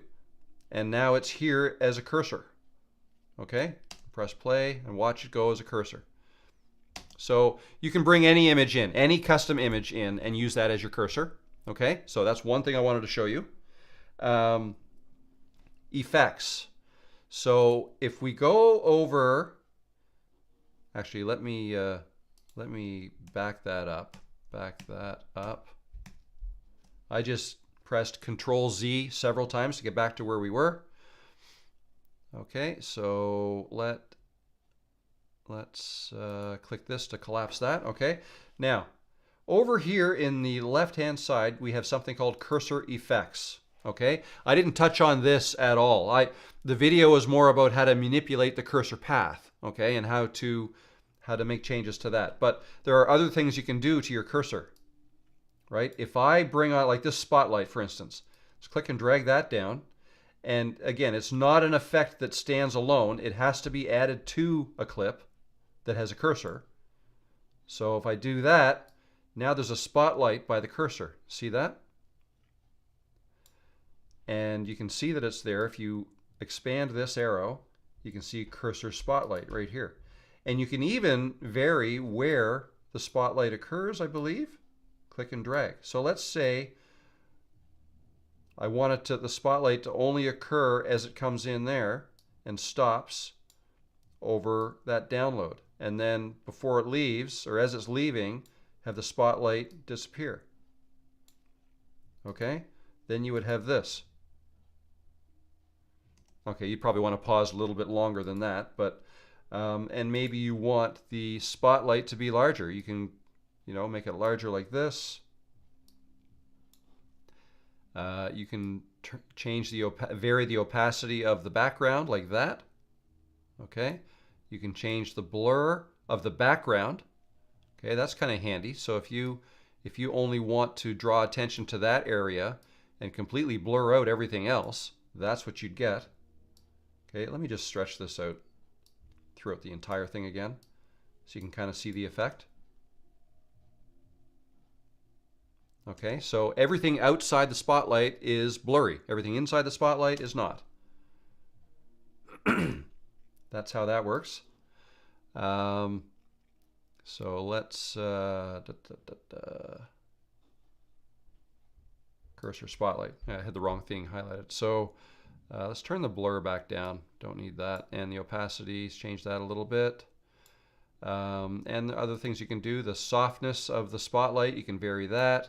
The saturation, that changes the coloring of actually, I believe that just changes the coloring outside.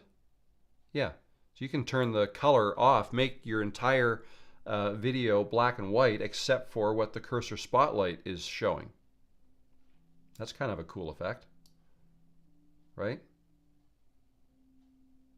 Okay, so that's the spotlight, the cursor spotlight effect that I could have shown you, but I just did now instead. Let's delete that effect. There's also the magnify effect. So this one will magnify everything that's inside the magnifying window, if you will. And you can change the size of it. You can add a shadow to it like this. You can vary the softness. All right, and you can change how much it zooms. So you can really zoom it in. Let's make it larger like that. Vary the softness of it. Turn that shadow off. Then you get something like this. Okay, might be a use for that as well. It's kind of a cool effect. And you can also, here, let's delete the magnify, highlight it, bring a highlighter down. And that just gives a little highlighter, just similar to the spotlight, but it's like a highlighter effect instead. And again, you can change the color of that if you want. Change it to a green color if you want. You can change the size. All right, the opacity, if you just want it just subtle like that. And the softness kind of feathers the edges. Okay, all kinds of things. Delete that. Cursor smoothing, kind of covered that in the video. And then there's the cursor path creator. So, oh, and then color. You can change the color of the cursor if you want. So now that's a yellow color. You can change it to purple, green. Vary the color if you want. Just the colors work differently on a Mac than it does on a window on PC. So if you use Camtasia on a PC, you don't get this Mac-based color picker. It looks different. Does the same thing, but just in a different way. Okay, so yeah, and there's the cursor path creator, which I covered in the video. So all those effects you can add as well. Let's just delete that and go back to where we were. So yeah, that's what I wanted to, and if you have any questions about any of this, let me know. Let's see, what do we got here? Balance Ballo says, oh, to Eric, I don't want to correct Rob now because he is my teacher from now. I'm your teacher. Well, I'm hopefully the information I'm giving you is of some help. That's my goal with this channel. So what was next? Line type okay, yeah. Let me show you. So let's go back to this cursor path. And let's click on edit the cursor path. So I also didn't show you, I don't feel like I explained this very well, the line type and the easing. All right. So if you look at the cursor path creator, so in this case, there are 3 cursor paths and it's split up. There's really only one path, right? The cursor goes from there to there to there. But whenever the cursor stops, okay, there's going to be a gap until the cursor motion starts up again. Okay, so if I zoom in here, so it starts there, ends there, and you're not going to see another cursor path like this until the motion starts again. At this point in the timeline, it'll start up again. So right in here, it's not moving. And then from here to here, it moves. Okay, so now let's highlight. If you click in the middle of a cursor path, it's going to highlight both the start and the end. Here in the timeline and also on the canvas, start and the end. Okay. Now, if we look at the line type and the easing, ease both. So let's talk about easing. Easing, it's the same as the animations. When you're adding animations to your callouts or videos or images, whatever, you often hear me say ease in or ease out, and that's if you have a linear motion, okay, then there's no easing. Easing just means any animation is going to start from a speed of 0.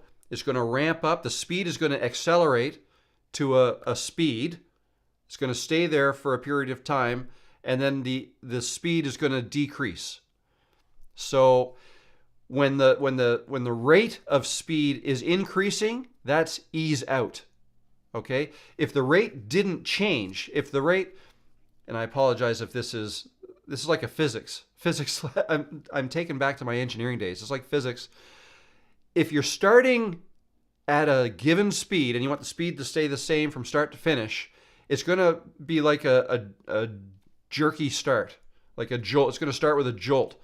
Any car, like if you get in a car and you put your foot on the gas, okay, you're going to start from 0 and slowly get up to whatever speed you're going to go. That's easing into your speed. You don't get in a car and say, I want to go 60 miles an hour right now and go from 0 to 60 in 0 time. That doesn't happen. You have to ease up to that. Does that make sense? I'm getting some comments here. So, okay, no, I'll get to that. So that's what easing is. You can't just go from 0 to 60 in no time, and then that would be a linear motion. There are times when linear is good for animations, and that's like a slow zoom in, perhaps. You just want that to occur at the same rate of speed.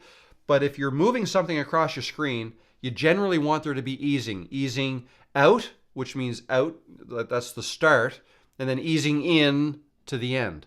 Okay? I hope I explained that okay. So that's where this comes in. So if you have a point selected and you come up here and under easing, you can click this. You have options: ease both, ease in, ease out, or ease none. So right now, ease both is selected, and that means it's starting from 0 and slowly bringing up the speed.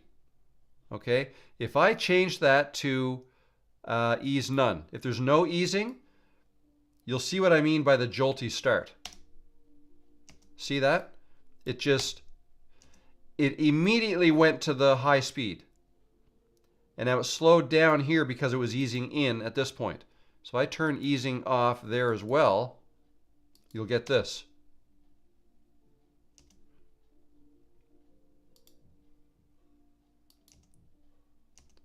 Okay, so actually that looked like it eased a little bit, but oh, probably because it's easing in from this side. So I generally like to have easing on both. Now, when you get to the very end of a path, like over here, if you only select this end here, it's going to say ease in. Ease out doesn't even make sense because it's not leaving there. It's only like the motion is finishing right here. So ease in is what makes sense. So for each of these points, you can change the easing. Okay, ease in, ease out, ease both, ease none. I generally like to have easing on as much as possible because that'll give you the smoothest motion into and out of any point that you add. Okay, hopefully that makes sense. And the other part of this is the line type that I also didn't explain very well. If I have, so that goes to these points. What we're talking about is if I highlight one of these points, see this line here? That's a straight line. And the line type here, there's a curve on both sides of the point, and it shows the straight line here. All that means is I want this to curve in, and I want it to curve as it's leaving. And that's what you get here. If I pressed this, watch what happens. It got rid of the curve. It's coming in straight and leaving straight. Okay, let me Control Z to back that up. So I generally like this as well. Now, if I select the end here, you get this one. It's curving in, and then when it leaves, it's straight. Well, it's not leaving here anyway, so that doesn't even really matter.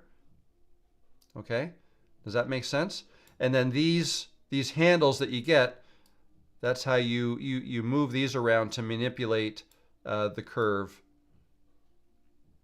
Okay, what did I do there? Okay, I don't know what happened there. I grabbed something that... Okay, that to me seems like a bit of a bug. I don't know why that was happening. Anyways, yeah, sometimes, if ever you do something in Camtasia and you end up with a result that you didn't want and you don't know how to get back, Control Z is your friend. That's undo, and you can usually undo as many times as you need to go back to where you need to go back to. And that's an example right there where I would use Control Z. So Control Z, it's your friend. Okay, so that was cursor options. That's really all I wanted to show. So I've gone a little bit more detail into that. So with what I just showed you here, plus the video that I came out with, this was Friday's video, I believe. Yeah, Friday. That should be all you need to know as for the cursor. So being able to manipulate the cursor path. And remember, you can only manipulate the cursor path in all these ways if you've captured your screen with Camtasia's screen recorder. You can't do any of this if you've captured your screen with OBS or Ecamm Live or something else that basically bakes your cursor in. It captures everything on your screen. Everything as one flat image. No layers that can be removed and manipulated separately later on. So you have to use Camtasia's screen recorder to be able to take advantage of these things. Okay? With that said, let me go to the chat here. Brian Pajak, hello Brian, says, do you have a favorite standard library of assets you have created or always use with placeholders for video audio which allow you to drag and drop to speed up your creation process? Great question. Yes and no. So what I do is I've created a template for my video, for my YouTube videos. And so I can start with a template. That template has most of what I need for the intro and the outro. and then I have a process I go through to add things. There are some things that I have that I use quite often that I will go to, and I'll show you here. Let's go back to the screen here. If I go to media, and so up here, so these are the assets that are used in this sample file. These are Camtasia assets. Over here, library. I have created a Rob's library, okay, and I did a test library that I did that when I was making a video on how to use the library. Was that? Oh no, how to use the templates. But if I click on Rob's library, I've got several things in here. So what these are some sound effects that I use fairly regularly, okay? And I have downloaded them from, I believe most of these came from Motion Array, which is where I get my sound effects and music from right now. And since I use these quite often, I put them in the library here. And that way they are always available to me for any new projects that I start. Okay, so that's one thing you can do. Use the library, and you can create different libraries. Okay, manage library, rename library, delete, export, create new library. So what you can do, I haven't done this, but you can create a separate library for each of your clients. Let's say you have different clients, or let's say you create, maybe you have more than one YouTube channel and you want one to have a completely different look and feel as the other, so you want to keep those assets separately. You could create a separate library for each one and then keep all your, so now I just have sounds in here, but I could put images, logos, whatever in this library, okay? And they would all be there for me. So that's one thing you can do, take advantage of the libraries. The other thing you can do is templates, use templates. I have created a template for, like if I go to create a new project, let's go new project. Nope, that's not what I wanted to do. Let me back up. File, new project from template. If I click on that, that brings up the choose a template window. So I have a template here, right here, Rob's How To 2024, okay? With that window highlighted, I'll click New from Template. Takes a minute. That creates a new file, a new project file, based on the template that I had saved as a template. So like I had mentioned, let me just expand this so you can see what's going on here. I'll resize this image. So this is a typical intro. Okay, so all I do when I start a new project, so the one that's coming out tomorrow, I've created the intro, I've got the audio and the video, a couple different video tracks, and the iPad track, and then I would basically come in here, I'll delete those, and I'll put the new intro in here. And then these are the text boxes, okay? If I don't want any text on the front, I will delete them, okay? And then I'll put the new ones in there. And then I may move, you know, the intro music this way or that way, depending on when I want it to come in. Okay, same with the outro. If I'm going to re-record the outro, I will, again, I'll delete what I've got in there and then just put the new stuff in. And then in here in the middle, I would, so if the body of the video is going to be, say, 20 minutes long, I put my my cursor anywhere here between the intro and the outro. I will scale this way down. See, I see 20 minutes over here. I will hold the Shift key and press this playhead and move this way over here. Give myself all kinds of room to drop in the new audio and video tracks, and then I will start the edits right in there. Okay? That is how I do that. So yeah, take advantage of the libraries and the templates is what I suggest you do. And I do that to help speed things up, exactly like you said. And you say, if so, what assets would you recommend content creators include in their favorites library to make video creation faster? So yeah, so that's, I think I probably just went through that. Oh, and you say, is there a reason you do not make a template with a placeholder and just ripple replace? I don't have a good reason why I don't do that. I haven't really ever used the placeholder functionality that much, if at all. Like, that was added to Camtasia after I was already quite a user of Camtasia, so to speak. So it's not something I ever got used to doing. But you're right. That's probably an easier way to do it. And once I get into that, I'm going to make a video on using placeholders. And before I make that video, I'm going to have to dive into it a little bit deeper as to how they actually work and the ripple replace and whatnot. I think that would be a much better way to do it. So no good reason why I don't do that. But anybody coming to Camtasia now with that already in place could probably pick that up fairly quickly and use that. So yeah, that's my story. I use templates and libraries all the time, Brian says, but was wondering if you had key assets in your library.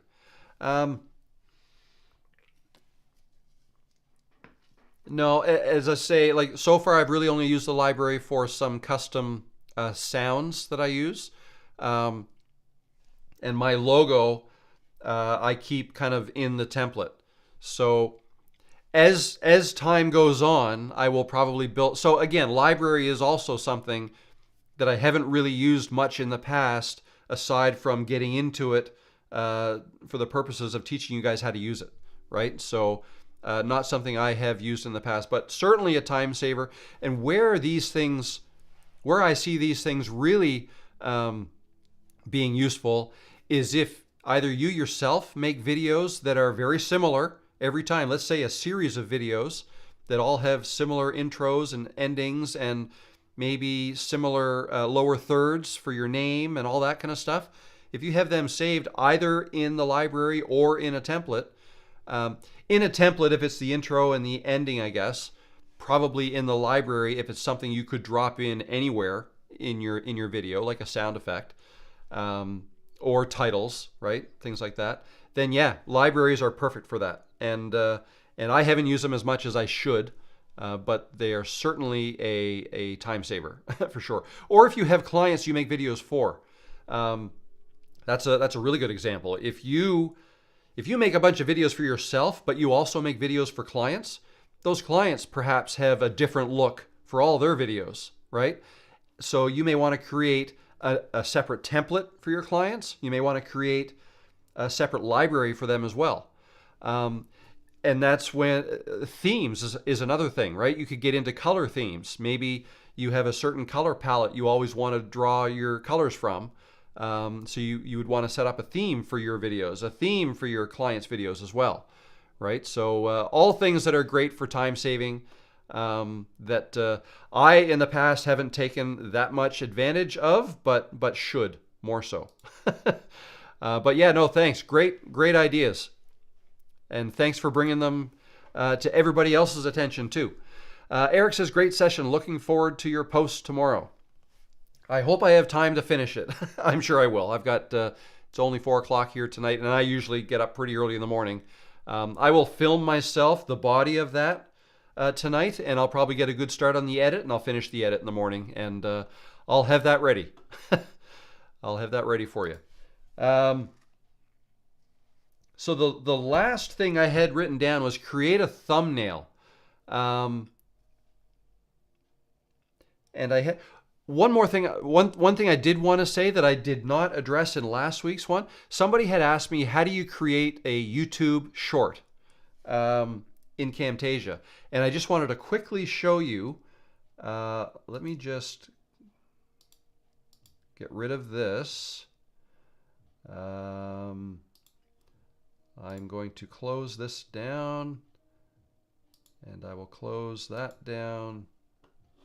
So let's share my screen. So when you're creating a Camtasia project, okay, if you're starting from scratch, you just click this new project icon here. So let's just do that. Click the new project. So in the video where I showed you all about the screen recorder, I believe that was yesterday's video, the screen recorder, I talked about the different ways to start the recorder. Oh, sorry. Let me just... Steve says, you didn't do screen resizing yet. Sorry, yeah, let me change gears. You're right, Steve, and I had said that I would. When did I say that? Screen resizing? You're right, I did not. Let me do that now. Sorry. Pop your message back here. Screen resizing. Let me show you this. So let me show you my screen right here. Let's say, let's get this off of there. If I click record, okay, I'm gonna move your, I'm gonna get rid of your message, Steve, if that's all right. When I click the recorder, okay, let's say I wanted to do a 1280 by 720 size. I selected that and it went up above. Geez, I don't know if I can do this. This might mess things up. Okay, I don't want to kick myself off the live stream. So let's assume that green box is exactly the size I want my video to be, that I'm about to make. Okay, typically it's 1920 by 1080, or some variation of that aspect ratio, 16 by 9. So 1280 by 720, 1920 by 1080. What is it?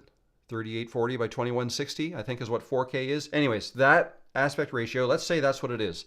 Let's say I want to do a recording of something in a browser. Okay, here is a browser. So let's say, let's just go to TechSmith's website. Okay. What I wanted to show you is if that green box is the size I want to record, right? I would then fit my browser within, and I showed you this in the video yesterday. But let's say once I did this, I wasn't happy with the layout inside Google Chrome. So I'm using Google Chrome here as my browser.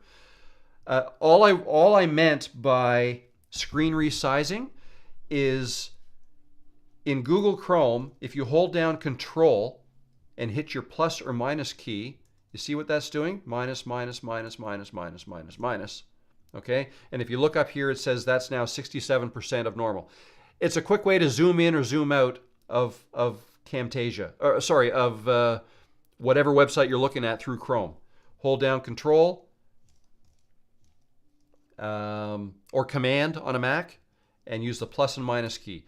And just play around with what you think looks best or what you think will look best in your final video, and then leave it there. And then do your recording at that zoom in level. Okay.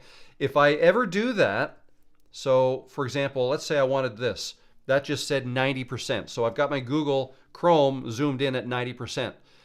If I do that, if I use anything other than 100%, I make a note of it in my notes for that project, okay, that I keep. So if I'm doing a project for a client, let's say they have a custom app that I access through Camtasia, that I access through Chrome, a web browser. Well, their app might need, to avoid horizontal scrolling, I may want to zoom out a lot farther to be able to capture everything. Then I can do my zooming within Camtasia with animations and zoom and pan and that sort of thing. Okay, so use the Control plus or minus to your advantage to zoom in or out of Chrome to set your screen so that it looks good. Basically is really all I was trying to get at with the screen resizing.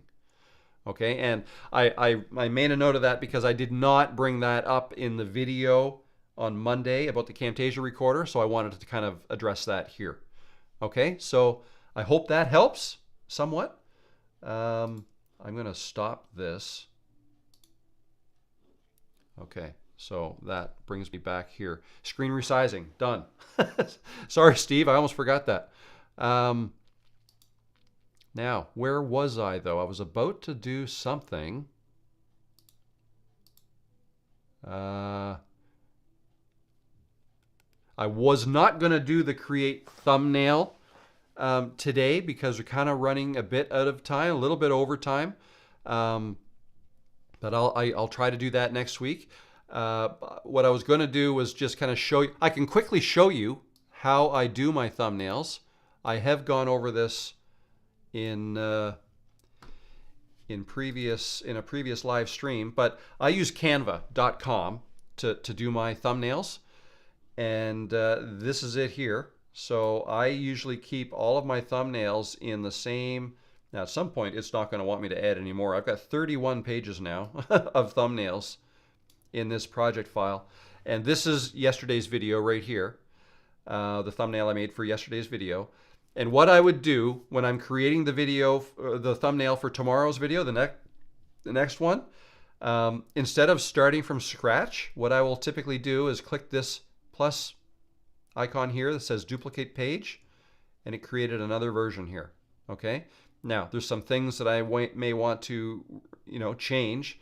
Like for instance, and this is the reason I keep everything on or in the same file, is because I have access to everything I've used before, right? So if I scroll down, so I typically try not to use the same photo of myself in back-to-back videos. I probably have, but so if I scroll down here, there's other versions of me. So let's say I want this one here.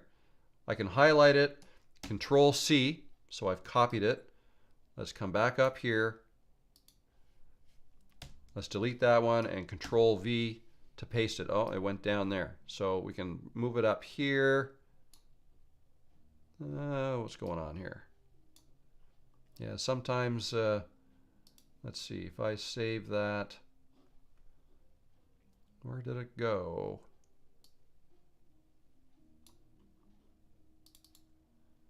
If I click on position, no, it didn't. Oh, it stayed down here in this project file. So let's get it right up here. There we go. Yeah, when you have too many projects open on the same, it can sometimes go to the wrong place. So there it is. Now I've got a different face on this on that thumbnail. But oh look, I'm hiding part of the text. Well, I'm going to want to change that text anyways. Oh, there. That's how you edit the image. Let's escape out of that.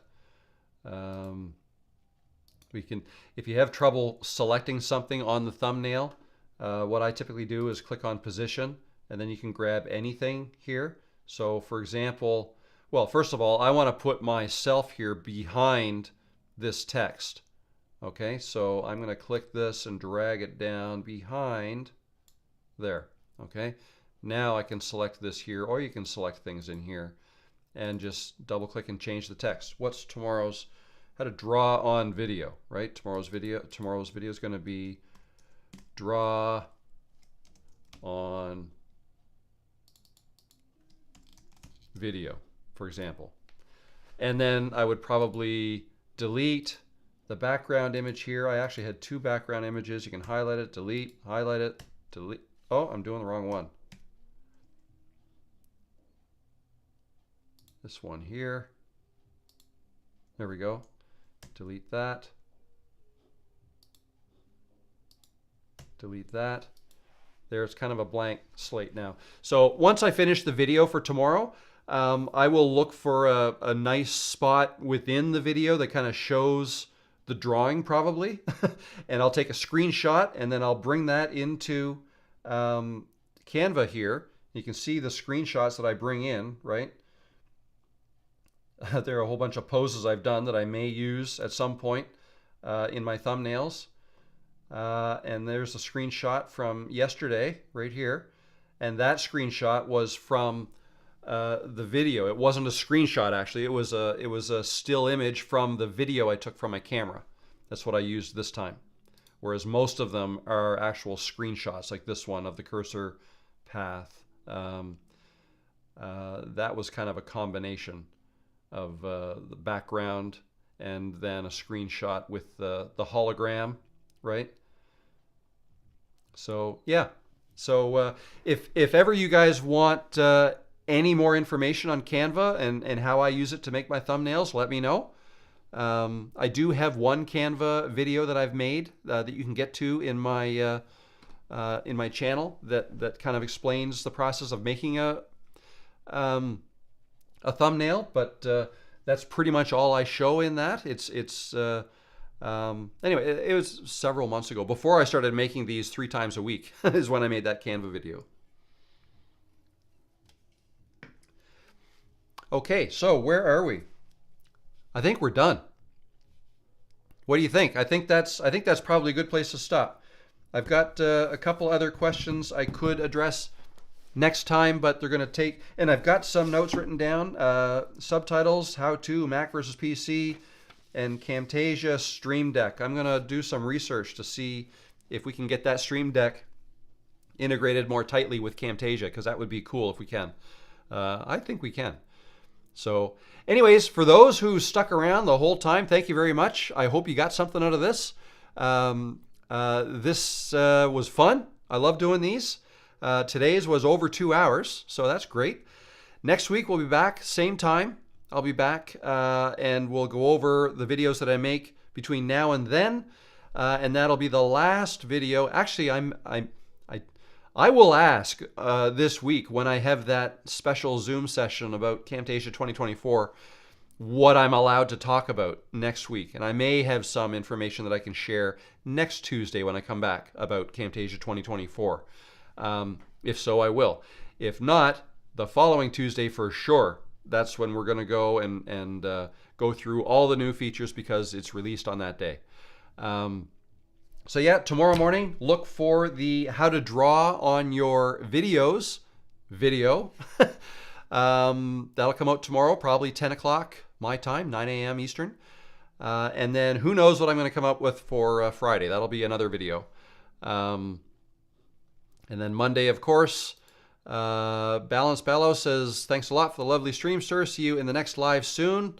We'll see you next week for sure. Thanks to everybody who stopped in. If you were new today, I hope you enjoyed it, and I hope you'll be back. And if you were a regular, thanks for always stopping in. That's awesome. I love to keep this community growing, and you guys help me out as well. It's not just one way. If there's any time that I get something wrong, feel free to correct me, because I don't have all the answers, and I also don't have necessarily the best ways of doing things.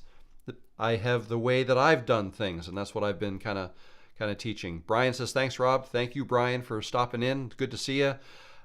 So again, with that said, thanks again, and I will see you next Tuesday, but look for the video tomorrow morning. That's going to be a fun one.